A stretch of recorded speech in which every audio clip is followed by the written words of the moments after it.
এই মুহূর্তে কিন্তু একটি গাড়ি কিন্তু এই মুহূর্তে দেখা যাইতেছে যে গাড়িটি কিন্তু এই আগলা মাটির মধ্যে ঠেকা রয়েছে রাস্তার পাশে।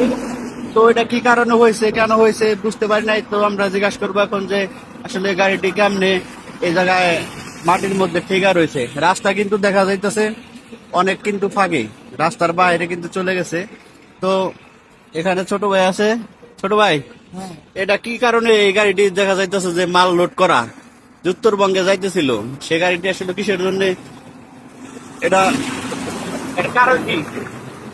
আমরা তো এখানে ছিলাম, ঠিকভাবে এখানে কাকার কাছে নিয়ে যতটুকু জানতে পারলাম, তাহলে এই দিক থেকে আসার সময় এখানে ওইদিকে চাকাটা চাপ হয়, সামনের চাকা পাল্টা রয়েছে।